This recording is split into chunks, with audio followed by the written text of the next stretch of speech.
series. I'm going to talk about the Reverend Jesse Lewis Jackson Sr. And this topic is a topic that is very dear to me from my personal experiences. But I believe it's a necessary topic at this time because I hear so much disinformation and misinformation regarding Reverend Jackson, and particularly coming from millennials in Generation Z, people under the age of 45 years old, and particularly those who are Generation Z, that you hear them say things and repeat things that they've heard on social media. But then when you question them, what you discover is they really don't know much about Reverend Jesse Jackson. And they're just regurgitating the negative things that they've heard on social media.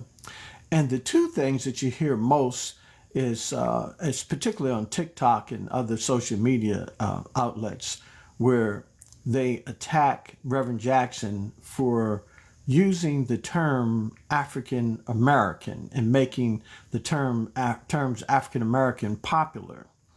And this is coming primarily from people who don't identify themselves as African and who attempt to disavow their connection to Africa. And you also hear people make comments about a reported statement, supposedly from Hosea Williams, Reverend Hosea Williams, that criticizes Reverend Jackson as some type of opportunist. And you hear these two things, and and I listen, and to me they are. It's tragic that this type of disinformation is being promoted. I look more at the people promoting the disinformation than I do, to the people actually making it. And because many of the younger people, they just simply don't know. But one of the things that Jesse Jackson said in 1988, he said to be called African American has cultural integrity. He says it puts us in our proper historical context.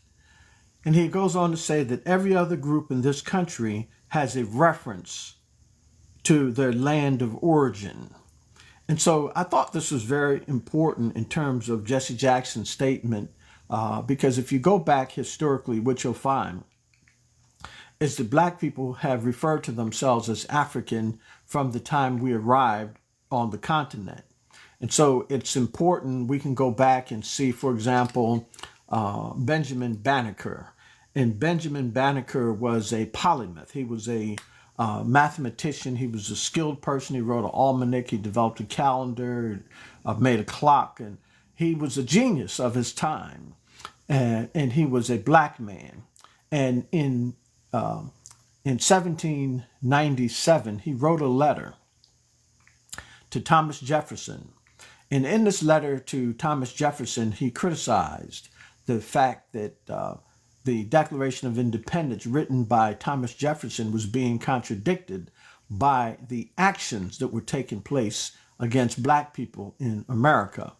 And the thing that stood out about this letter is that Benjamin Banneker specifically goes into a self-identification, and he tells Thomas Jefferson, he told them that I am a son of Africa, that I'm of the African race. He explains to Jefferson how he is an African, and specifically self-identifies himself as an African. And many people don't know that his name actually derives from an African village, Benjamin Banneker, Banneker village. And I thought this was very significant and important in terms of understanding this context that Jesse Jackson was in when he was trying to explain the cultural connection to Africa, and how all the other people identify with, they're Italian Americans or Polish Americans or British Americans, or they are, Russian Americans, or they are connected to other lands. And the vast majority of people that are here connect themselves to some land of origin. But black people, in terms of understanding our history, there's a distortion going on right now, an effort to make us not identify with our homeland.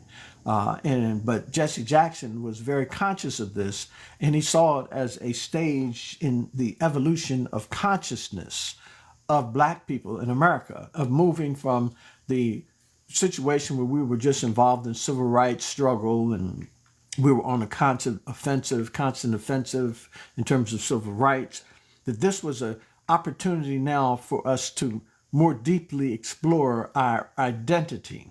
And so putting forth this phrase, African American, has stimulated a discussion that hopefully we will learn from, and that we will look a little deeper into, and we're going to revisit this. But I want to point out this issue.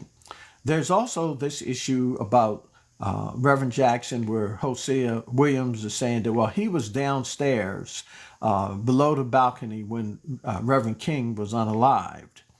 And so he doesn't know what happened upstairs. He says he sees Reverend King's feet hang over the balcony, and so, but he doesn't know what is going on up there. And there's no testimony or indication that he could know, because he was not positioned. His statements are an admission as to not knowing what happened.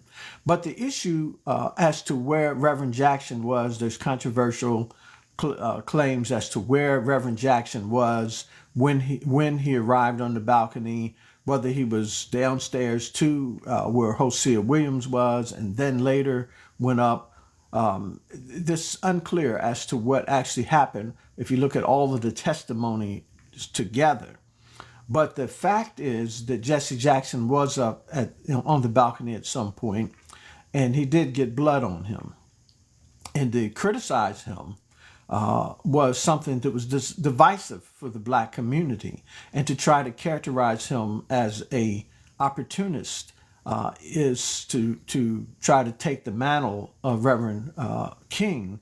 It's a tragic type of internal conflict within the black community, to try to argue against each other and tear each other down.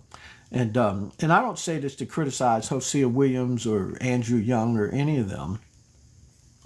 I think what becomes most significant is what happened next, in terms of what the actual work that was done.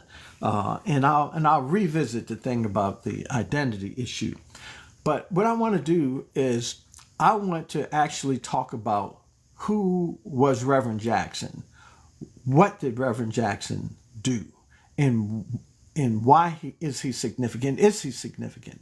Because people don't really understand what he did. And so this message is really a message for those people who don't really have that history, who don't really fully understand what happened.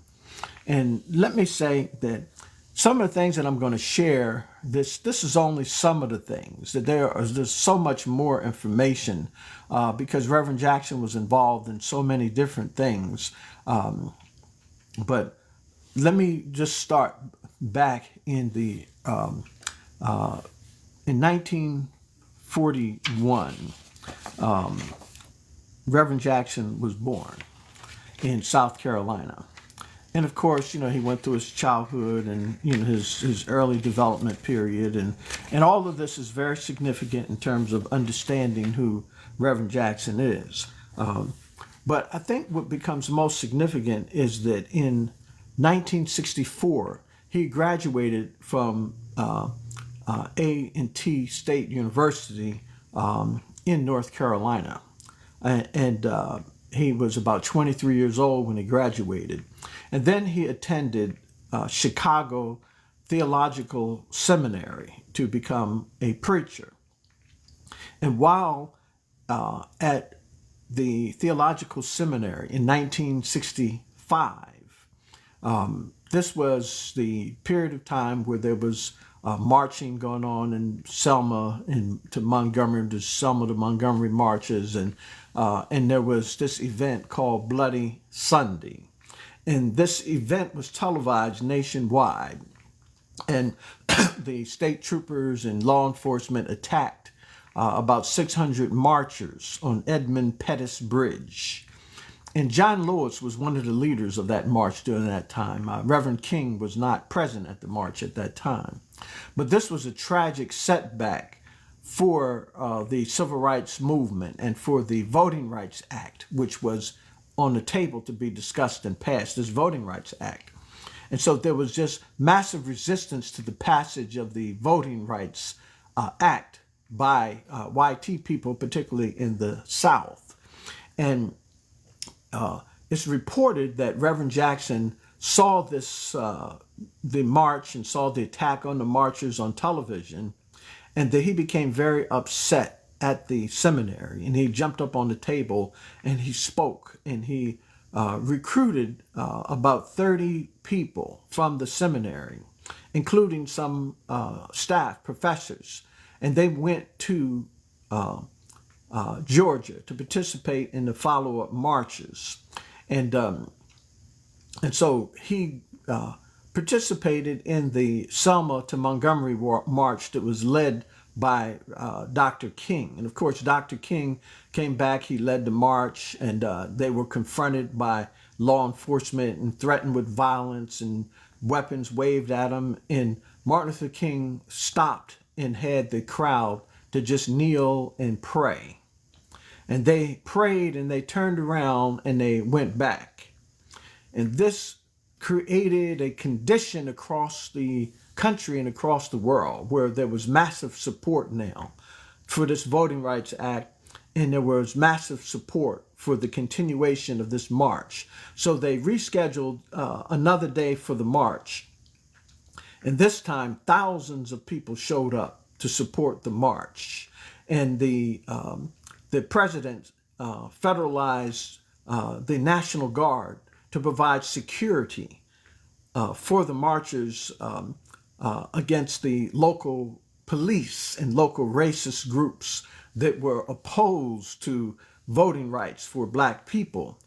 And during this period of time and during this process, this was the first time that Reverend Jackson reportedly met Reverend King, Dr. King. And Dr. King was very impressed with Reverend Jackson and hired him to be the leader of Operation Breadbasket, which was a national program that the Southern Christian Leadership Organization was developing. And he hired Jesse Jackson to run this program in Chicago. And that was the beginning of the relationship with Dr. King. And this was the beginning of Reverend Jesse Jackson's civil rights career. And so, despite all of the other things about the situation with the assassination and all the other things, what we can see is that Reverend Jesse Jackson carried out his mandate given to him by Dr. Martin Luther King with integrity. And what he did was he developed the Operation Breadbasket in Chicago, and he was able to organize economic development projects. He led boycotts. He led a number of different initiatives under the umbrella of the Southern Christian Leadership Conference.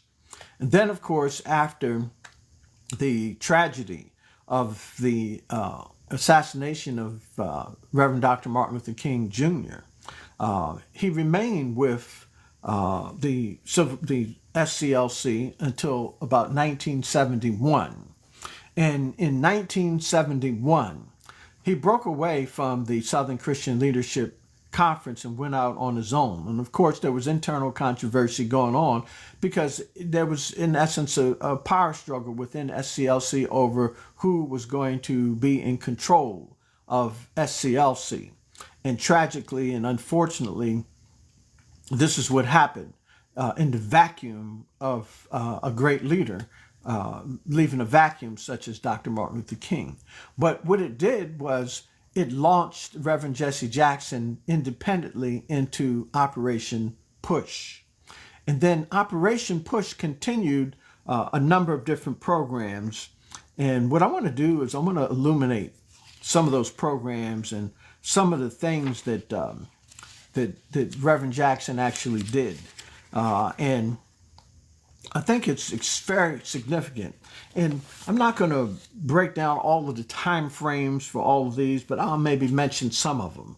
But under the SCLC, Reverend Jackson in Chicago, remember at the time and across the country, remember that in 1955, the Brown versus Board of Education decision actually overturned the Plessy versus Ferguson decision from the 1890s, which established Jim Crow segregation as the law of the land. And as a consequence of the Jim Crow segregation laws, if you look at America, public transportation was segregated. Black people had to sit on the back of the bus. Black people couldn't enter restaurants through the front door. Sometimes they could enter in the back door. Sometimes they weren't served at all because they were black. Black people couldn't stay at certain places of public accommodation like hotels and inns along the highway while traveling.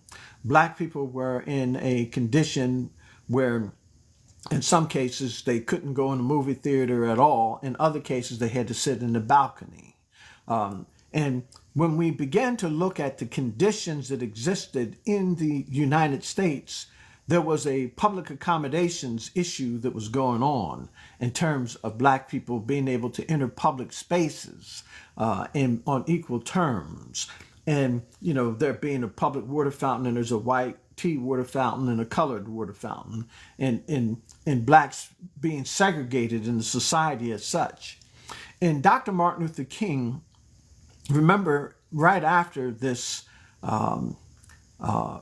court decision, they challenged the local NAACP, and then Dr. King organized the Montgomery Improvement Association, and you had Rosa Parks and Reverend Nix, and there's a whole story that goes behind it. But the Montgomery Improvement Association conducted the Montgomery bus boycott. And this bus boycott was challenging the implementation of civil rights in Montgomery, Alabama, based upon the Supreme Court decision in Brown versus Board of Education. In other words, the United States Supreme Court said segregation is illegal, but segregation is being practiced everywhere. So Martin Luther King and Rosa Parks and a group of people got together and they challenged segregation on public transportation in the buses of Montgomery, Alabama. And as a consequence of this challenge, they boycotted the buses for almost a year. And during this boycott, they came up with other ways to get to work and, you know, all those things. And there was a lot of events that happened during this time. But ultimately, the court upheld, because it was a case that ran along with this, and the court said that under Brown versus Board of Education, the buses have to be desegregated. And this was a major victory all across the United States, because it was one of the first major challenges to the system of segregation after the landmark decision in Brown versus Board of Education. So Reverend King, actually, if you look at most of Reverend King's early career, he was challenging situations of public accommodations, of discrimination against black people in terms of access to certain things, and particularly in the area of public accommodations, in the area of transportation, et cetera. And so when we began to look at and examine this particular period of time, we can see that before Martin Luther King, we can go back and see that Charles Hamilton Houston was a black attorney who organized a group and trained a group of civil rights lawyers to challenge the system. And he created this group of civil rights lawyers, and one of which was Thurgood Marshall. And they challenged things in court to the point where they overturned the Plessy decision in court. So you have to understand, this is an organized effort from the black community. You can trace it back and see the steps and stages they've gone through to dismantle the system of Jim Crow segregation and to gain civil rights for black people, voting rights for black people, and to change the conditions of the society in order to give black people rights and access. And the reality is that when we begin to examine it, yes, there's a moral component, an argument about integration and desegregation, but this is really about the exercise of human rights by black people to have full access to the society, to the governmental resources, to the enforcement of rights, to be able to have the ability of mobility and movement and speech and do whatever they wanted to do in society. These were the challenges. Many people don't really understand the extent, because if you go back, you can look and you see like 10% of the people, of black people, own houses in 1910. And then by the 1970, 45% of black people own their own homes. You look at the number of black elected officials, whether it's in Congress or in state legislatures and all that. You had a handful at the turn of the century. But over time, as a result of these struggles of black people, you had more and more people elected to the state House of Representatives, the state Senate, the local legislatures, the city council and the school boards. And black people were taking different roles, and they were able to affect change in the society. But this had a massive push, a massive boost after Brown versus Board of Education. That was the linchpin, because what it did was it opened the door so that black people could step through and do, exercise their rights. And what happened, Martin Luther King promoted this agenda. And of course, he had a lot of other people that supported this. You had John Lewis, and, of course, you had the Student Nonviolent Coordinating Committee, you had the Urban League, you had the NAACP, you had the CORE, Congress of Racial Equality. You had a host of black organizations that came forward that were part of the challenge to the system in order to bring about these changes. But what happens is something very interesting takes place in 1965. In 1965, Jesse Jackson comes on the scene, and he's a young man. He's like in his early 20s, and he's has an education, and he's conscious of what's going on, and he's enthusiastic. And when he comes forward, he is Reverend King sees something in him right away. And just think of, you have Reverend King looking at a Jesse Jackson, and most of the other people that we see later that are that are used as the critics or maintained to be the critics, which in many cases they're not really.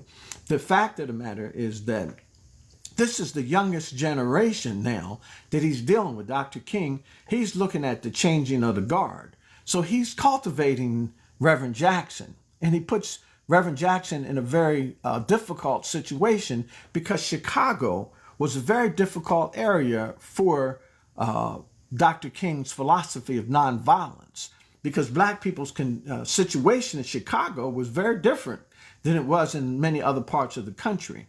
And so it was an experiment to see if nonviolence would work in the city of Chicago. And so this was a city that had a long, tragic history of violence. And so we have to look at and understand what happens. Jesse Jackson comes in, and he organizes a boycott against Coca-Cola, against a number of different companies. Well, he actually first comes in, and there's A&P stores, Atlantic and Pacific. They're grocery stores, a grocery store chain, and Jewel T, which is also a grocery store chain. And these grocery store chains, they serve black people. Black people could come in and they could buy stuff in the store, and certain stores they could go in and but they didn't have any black managers. They rarely had black employees, and they took from the black communities, but they didn't give anything back. And so and also black businesses. Let's say that there was a company called Joe Louis Milk, and it was a black milk company, and they couldn't sell their milk in the A&P or in Jewel Teas. And this was the major market to sell milk. There was a group called Parker House Sausage, was a black sausage company. They couldn't sell in the A&P or Jewel T. Jesse Jackson came and he organized a boycott against these stores and said, okay, if you don't hire some black managers, if you don't hire some black employees, if you don't allow black vendors to put their products on your shelves, to sell their products through your stores like you're doing everybody else, then we are going to economically withdraw from supporting A&P and Jewel Teas. And that this is a negotiation. In other words, this is like, if you don't give us some reciprocity, then we're just going to economically withdraw, and you'll be on your own. And of course, for A&P and Jewel T, their major profit margin was because of black purchasers, black consumers. That without black consumers, they couldn't be in business. They would fold. And as a consequence of that, Reverend Jackson was able to negotiate concessions from A&P and from Jewel T. And this was a major victory for black people, because you got to remember, all across the country at the time, there were all kinds of supermarkets and programs and stores and whether they were department stores or fast food restaurants. All of these places were primarily white-owned people. Banks, insurance, all. If you look across the board in all economic areas, segregation was more entrenched in the economic community than it was on the bus, or in the public park, or in the train station or bus station. That segregation was more entrenched because you had no black people who had ownership in these companies, many of which were publicly traded. Black people did not have seats in management in these companies, in upper level management, mid-level management, and lower level management. And they didn't have black employees. And those that did have always were menial positions that usually amounted to, quasi-slavery. And so this is the condition that existed not just in Chicago, but all across the country. And this was the condition that Martin Luther King and them, when they started out, they had barely scratched the surface. They made major progress in terms of public transportation, public accommodations, and all those things.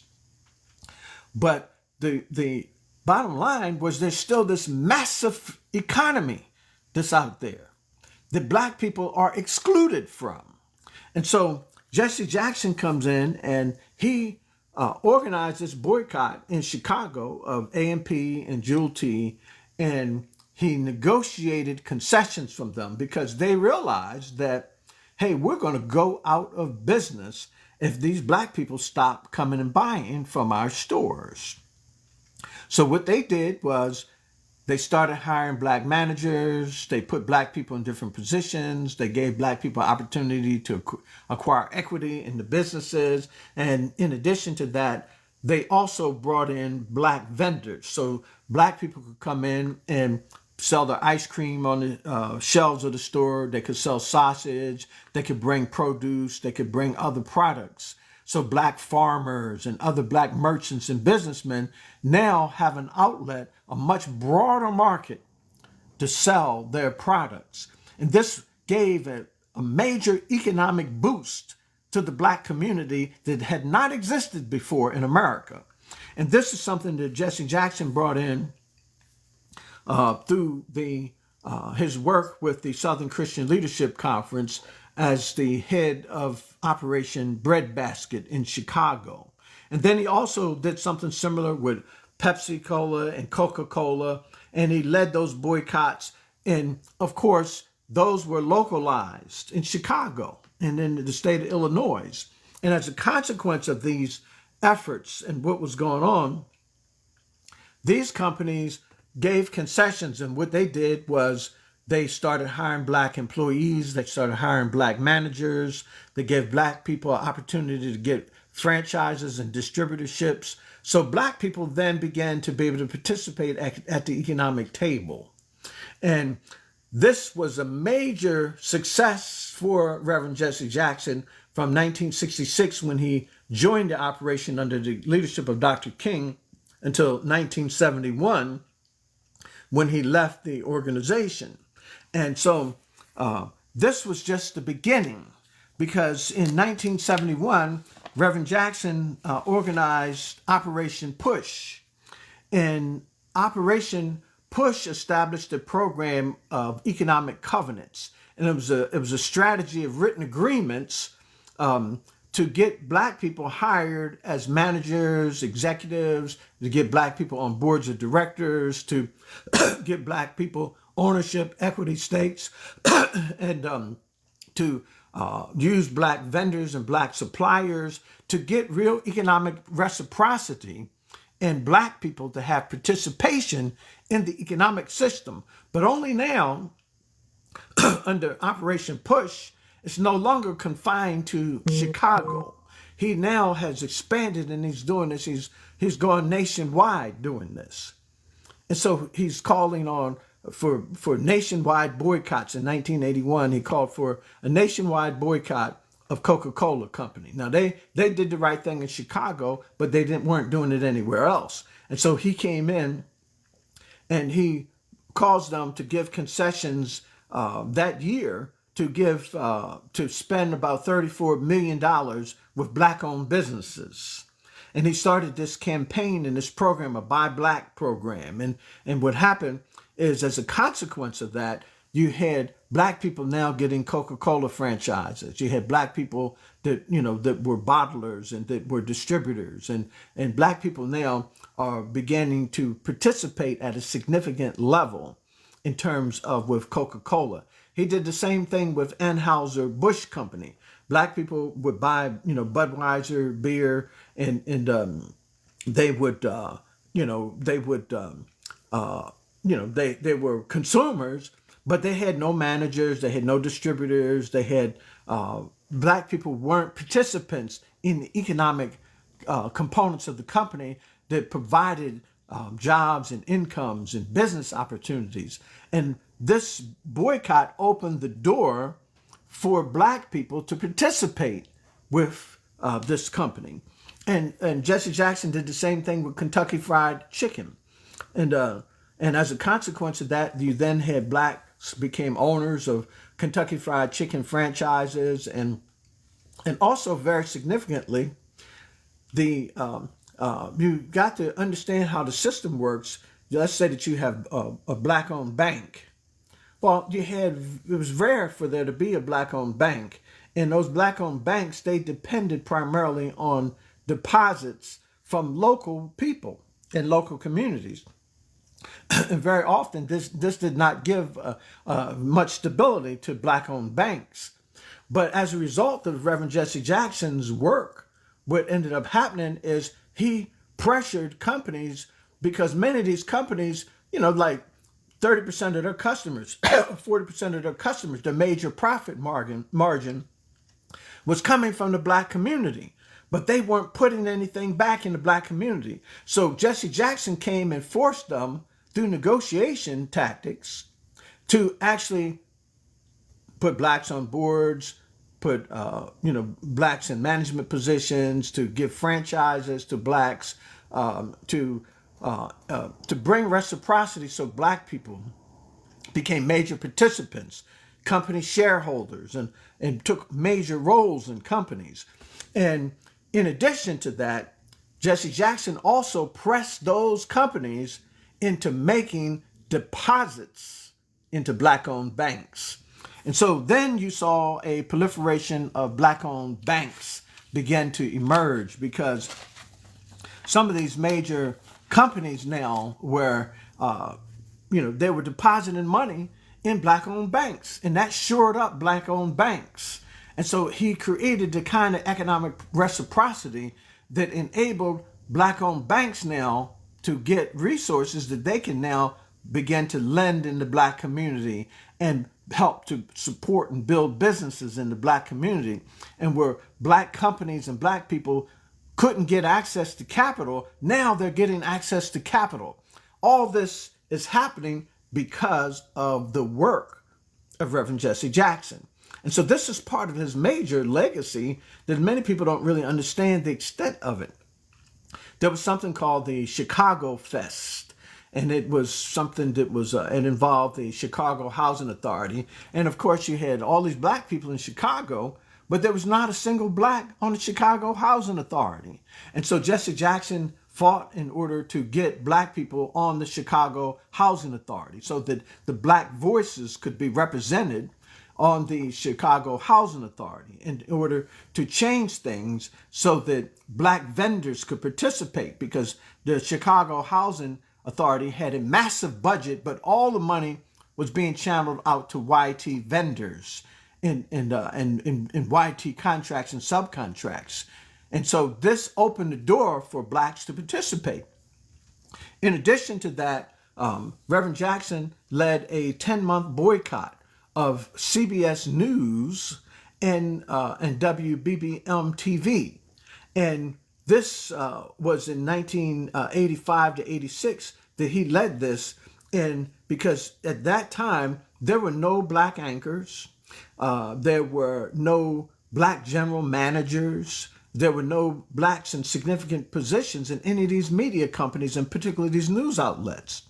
And so as a result of this 10-month boycott, the first black general manager was appointed, in terms of through CBS News.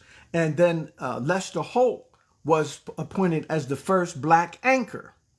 None of these things would have happened. Black people were excluded from all of this. You turn on your television, you see YT folks. You didn't even hear the significant things relevant to black people reported in the news. It was irrelevant to them because black people weren't represented. Their voice wasn't represented. But Reverend Jackson, Reverend Jesse Jackson, his work opened the door to make it possible so that black people then became more and more relevant within the American economic system.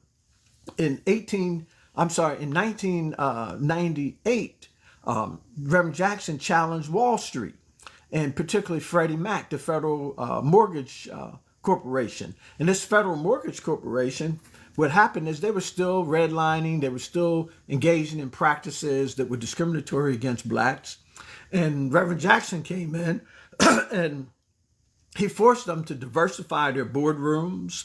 He forced them to put in a program that actually earmarked over $1 billion for minority and black mortgage loans, so that this resulted in a massive number of black people being able to purchase their homes with loans through Freddie Mac. And this was a major victory for black people. That was something that was the work of Reverend Jesse Jackson.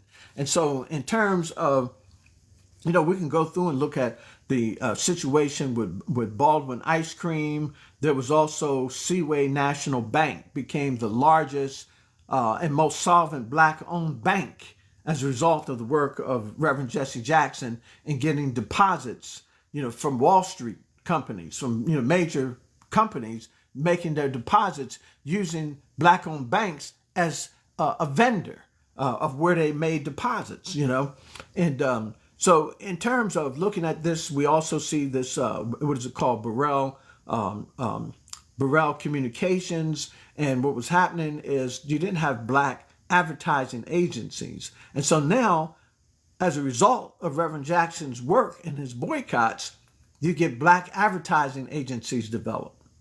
And so these black advertising agencies are now handling the marketing campaigns of McDonald's and Coca-Cola and many other major companies all across the country, where black people didn't have a seat at the table, where black people didn't participate. These were multi-million-dollar contracts that black people were now participating and gaining access to.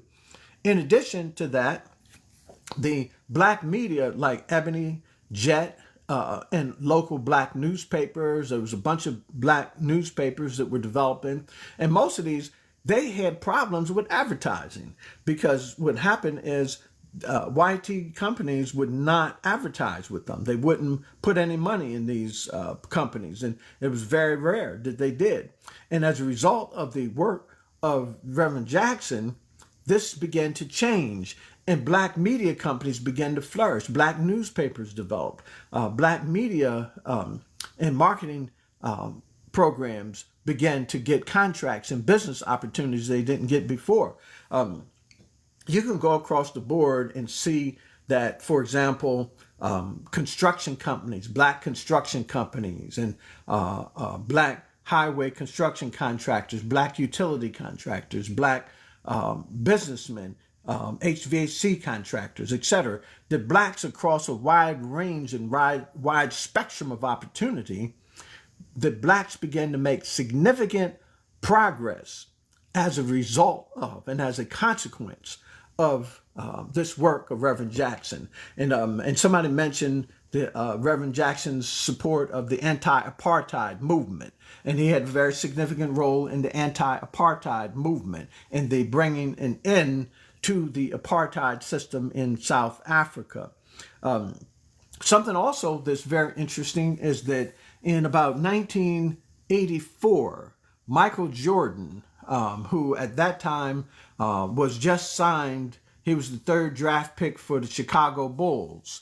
And he was given a contract. It was a historic contract, a $2.5 million contract. He was given over a period of 5 years. And this 5-year contract, $500,000 a year, this was a major victory for Michael Jordan and Michael Jordan's family. And it was a very good opportunity. And but Nike, about 30% of its market was to black people. But they didn't have any black managers. They didn't have any black board members. They didn't have any black investors. They didn't have black shareholders. Black people didn't have anything. The only thing they did was took Michael Jordan's face, paid him $500,000 a year, and then they sold, in the first year alone, $126 million worth of sneakers to black people. But black people didn't get anything but a pair of sneakers that they paid for. And so Jesse Jackson came in and he organized a boycott of Nike. And of course, Michael Jordan, he tried to, stay aloof from it to some degree, and they remained friends throughout. They continue to remain friends throughout the whole process. But what happened is Reverend Jesse Jackson organized the boycott of Nike, and then Nike, instead of just the deal that was given to Michael Jordan, they then brought in black vendors, black advertisers, got black people on the board, black shareholders, and black people began to get full access to Nike. And then you can see after that, all the other black people who gained access to Nike. And the same thing happened with other sneaker companies with black advertisers, where it wasn't just a thing where they just use a black face, rake all the money in, and black people generally didn't get anything, just a couple of black people that they used their face, and they made a few dollars, but only a very, very fraction of the total that was raked in by the YT people. And so Jesse Jackson brought some change to all of this, and it impacted every industry in America. So what Jesse Jackson did was he brought the fight to corporate America. And what he did was he desegregated the business community in the United States. He desegregated in terms of the opportunities where Many companies, they weren't hiring no black people. Why? Because they're black. They would not give sell, or have a contract with a black vendor to have black people on the board. No, they didn't do it. Was against their culture to do that, because it was an anti-black culture that had developed in America. And Jesse Jackson kicked those doors down. He knocked those doors down and opened up that culture and desegregated the economic community in the United States. And many people don't understand the significance of Reverend Jesse Jackson's work in this regard, because this was some extremely important work in terms of when we look at and try to understand and put in context genuine black progress. So in terms of tangible black progress, Reverend Jackson had a profound impact on the progress of black people and the continuation of the civil rights movement, and pushed it beyond just public accommodations and transportation and restrooms and bus stops and all. He pushed it way beyond that, and pushed it where now there are black contractors that are construction contractors, and black engineers, and black architects, and blacks that are managing hospitals, and that blacks are now in a variety of different positions in the society that they had never had access to in the past. And so, and when we began to look at this and understand it in its context, it begins to take on a profound meaning, because if you look at Reverend Jesse Jackson and what he did in terms of the practical reality, many people now, you go and you got a job and you take your job for granted, and you work for a company, a YT company, and all these things, and you have so many black people in these positions. But there was a time when black folk were excluded from these things, and it was the work of Reverend Jesse Jackson that opened the door. So a lot of you wouldn't have your job had it not been for the work of Reverend Jesse Jackson. And many people don't really understand the extent and the impact that Reverend Jesse Jackson had on American society in terms of his civil rights work, his work in human rights. And it's just really interesting to me, because when I look at it and I think of what Reverend Jackson achieved, it's in terms of on the economic front, it's profound. But then I look, for example, in 1983, Reverend Jackson went to Syria, and there was a black pilot, Robert Goodman, and his plane crashed, and whether he was shot down, I think he was shot down over Syria, and he was captured. And Reverend Jackson went to Syria and negotiated his release, and got him released, this black pilot. And of course, when he did this, he wasn't under any official authority, and it was actually opposed by, I think, Reagan at the time. And when we began to really look at and understand Reverend Jackson's role, what he did was he took a strong moral position. He put his life on the line to go and negotiate the release of the black Navy pilot Robert Goodman. There's debate about the role of Minister Louis Farrakhan in this negotiation and his participation in the delegation. But I think that that's something that requires some additional study from many of you. I'm not going to address it here.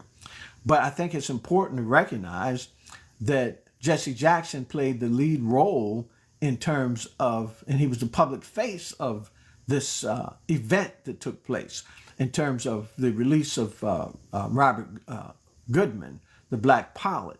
Something also that many people don't recognize is that in 1984, Reverend Jackson negotiated the release of 22 Americans and 26 Cuban political prisoners from Fidel Castro. He went to Cuba and he negotiated the release of these 22 Americans and 26 Cuban political prisoners. He got them released. in 1984. And this was a very important negotiation. It demonstrated his ability on the world stage. And then, in addition to that, in 1988, Reverend Jackson went to Saddam Hussein in Iraq, and he negotiated the release of hundreds of people who were being held. They were human shields. Many were Americans that were in essence held hostage. Many were other foreign nationals, and this was preceding the war. And Reverend Jackson negotiated their release. Hundreds of people in Iraq. In addition to that, Reverend Jackson also went to Yugoslavia, and he negotiated the release of 3 American prisoners in Yugoslavia. So if we look overall at Reverend Jesse Jackson's international work in hostage release and negotiations and the international diplomacy, he had a profound impact on the world stage. In addition to that, many people don't recognize the fact that between 1991 and 1997, Reverend Jackson served as a shadow U.S. senator for the District of Columbia. And of course, the shadow senator is not officially a part of the United States Congress, but he plays a very important role because he was associated with the city of the District of Columbia. And in order to get that position, he was elected by 600,000 votes in Washington, D.C. And he served as a shadow senator and led the movement for D.C. statehood, which was a very important movement at that time, because the vast majority of the population in Washington, D.C. were black folk, and they didn't have a voting delegate from Congress in the Congress. They didn't have a voting U.S. senator. They didn't have representation. They were unrepresented in terms of the government, and their voice was silent. And Jesse Jackson became a voice for this important and significantly large black population in Washington, D.C. In 1997, Jesse Jackson was appointed as a special envoy to Africa by Bill Clinton. And this was where he was involved in a number of different hostage negotiations in places like Kenya and Nigeria, and he promoted democracy on the African continent. And he played a significant role on the African continent that many people don't really even understand or have any real information about. There was a media blackout for a lot of it. But he was a special envoy for Bill Clinton in the Clinton administration. I also want to point out that Reverend Jesse Jackson ran for president in 1984 and in 1988. And he also, not only did he play a very significant role in terms of the fact that he ran for president and brought black issues to the forefront, very similar to Shirley Chisholm. And Shirley Chisholm was a black woman who did something similar, years earlier. But Reverend Jackson brought in a massive number of new voters into the system. He expanded the tent of the Democratic Party in terms of bringing more and more black registered voters in. And as a consequence of this work, Bill Clinton got elected president. And when Bill Clinton got elected president, many people don't really realize or understand that at that time, there had never been more than one black cabinet level official in the federal government, the United States government. When Bill Clinton got elected, he understood the importance of the black vote and the support that he was given by the black community, and particularly through the work of Reverend Jesse Jackson. And also, you have to recognize that during this process of getting him elected, Ron Brown, who was a black man, became the chair of the Democratic National Committee. And he also became the chair of the Department of Commerce. And that became very important because the United States was involved with the African continent, who was a major supplier of mineral resources that fueled the industrial economy of the United States.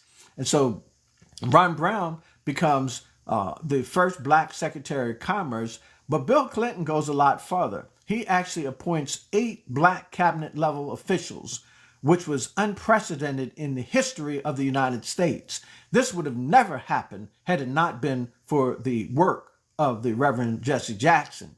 And so in terms of looking at and understanding this period of time and seeing that also the role that Reverend Jackson played in the 1995 Million Man March, that in this Million Man March with the Reverend Jackson's name being tied to it and associated with it, and you see the work that was done in terms of this event, this Million Man March, resulting in about 1.5 million black men registering to vote for the very, very first time, where black men had been disillusioned with America and they didn't vote, they didn't participate, they didn't register.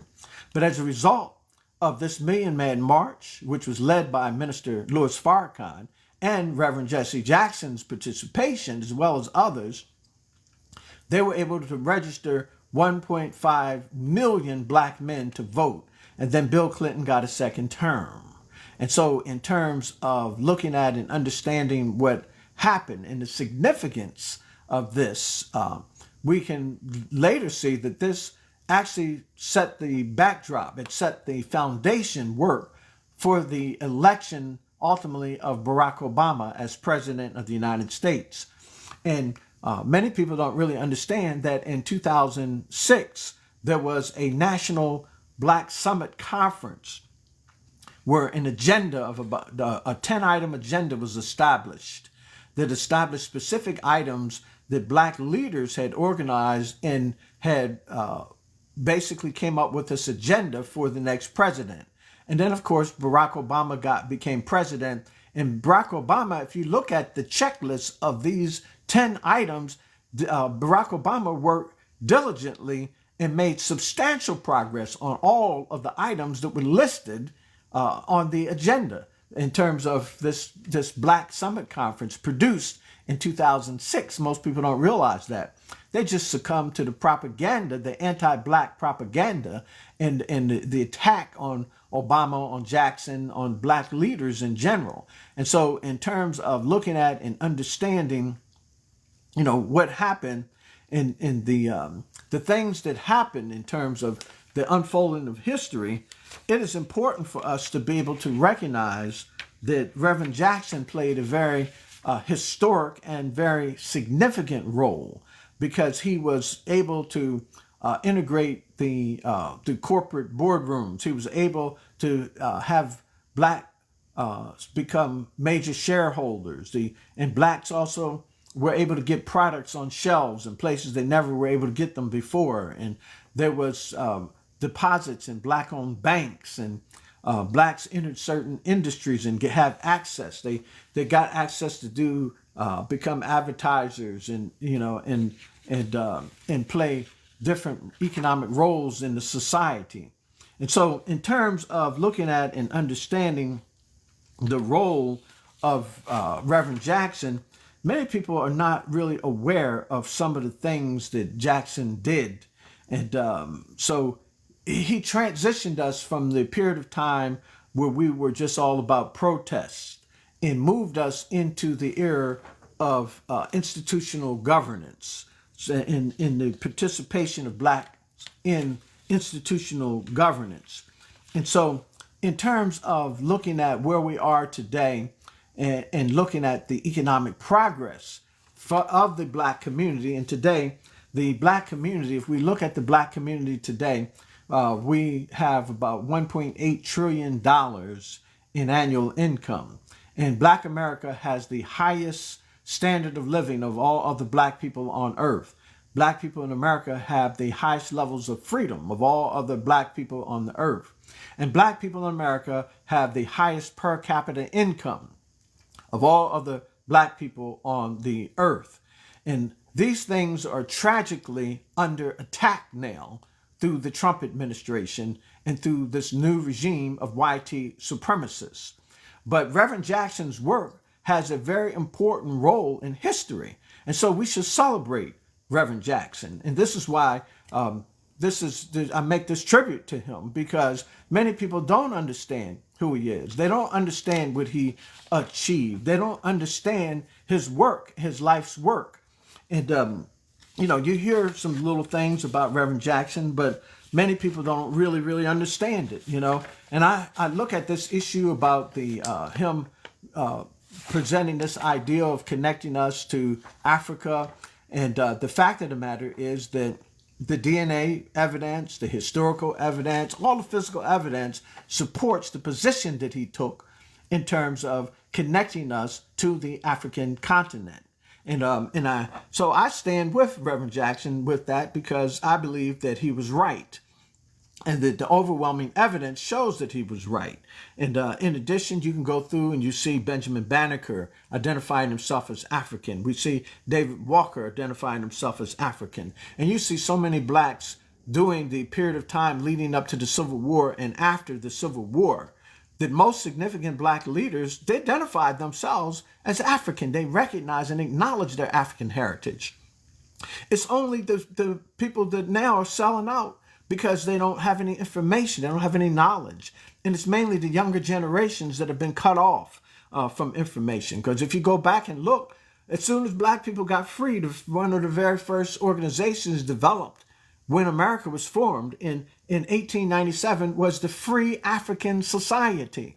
Why did they call themselves the Free African Society? If you look at the Constitution was adopted shortly right after they organized this organization, but it happened in Philadelphia, right down the street from the Constitutional Convention.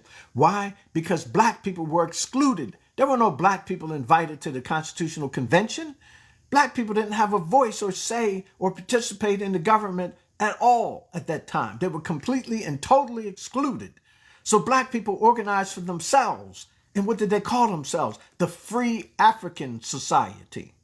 And so in terms of going back, then they organized the African Methodist Church. And you even had Malcolm X identify us as, to connect us, to say, hey, look, we're Africans in America. We're Africans born in America, And so in terms of looking at and understanding this history, I'm gonna close with talking about something I think that's very interesting, and it's kind of a little story, and it comes from the Bible, the book of Judges, verses chapter 7, verse 7, and related that around those verses, and it's a story about Gideon, and Gideon was one of the judges, and Gideon had 32,000 men. And he was preparing to go to war. And but he got 32,000 men, but most of these men, they weren't quite ready for war. So what he did was he eliminated about 22,000 men because they were weak, because they were afraid, and for multiple reasons they just presented as they you can't take them to war. We'll lose if we go to war with them. Even if we have a larger number of people, these folks ain't ready to fight.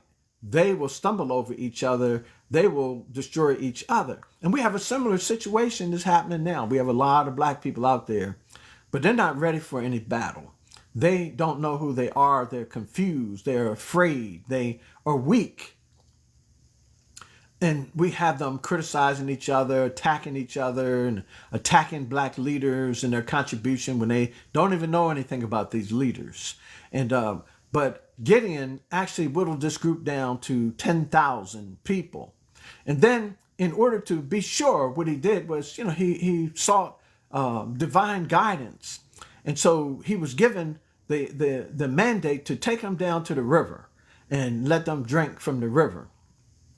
And he went down to the river with 10,000 soldiers, and about 9,700 of them, they got to the water and they were thirsty, and they immediately put their face in the water to start drinking and gulping water and drinking water and to satisfy their thirst.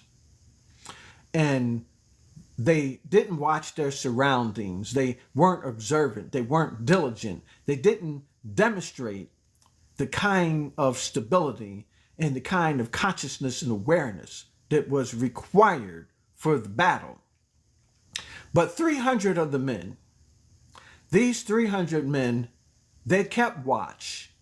They kept observance of their immediate surroundings.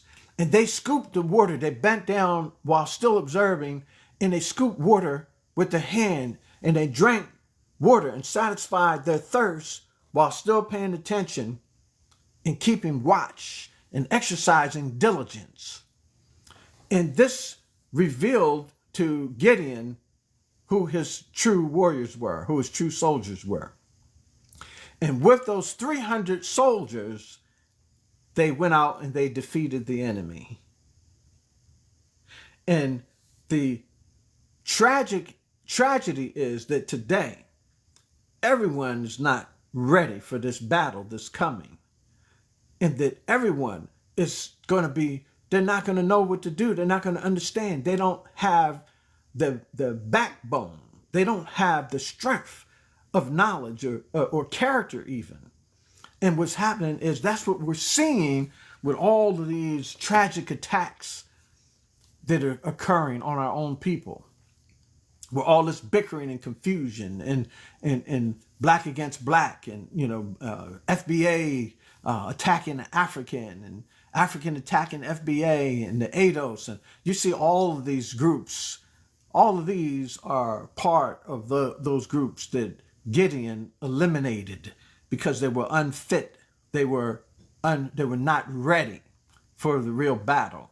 And it's only a small group who maintain who are conscious of who they are, who recognize their African heritage. And they're not willing to abandon it and throw it away for a morsel of bread or because of fear, because of weakness, because of uncertainty. And this is where we are today. So I end this with Jesse Jackson. Reverend Jesse Jackson was a man who, in his lifetime, he exercised diligence. And he would be like one of those 300 that were ready for battle. And Martin Luther King, like Gideon, recognized this when he saw Reverend Jackson. And he understood Jesse Jackson had a role in civil rights and in human rights. And if we look at Reverend Jackson's history and his contributions and the things that he did and the things that he achieved in life, they are a great testament to why it is we should honor and respect him. Be blessed. Have a wonderful day. Thank you for taking the time to listen.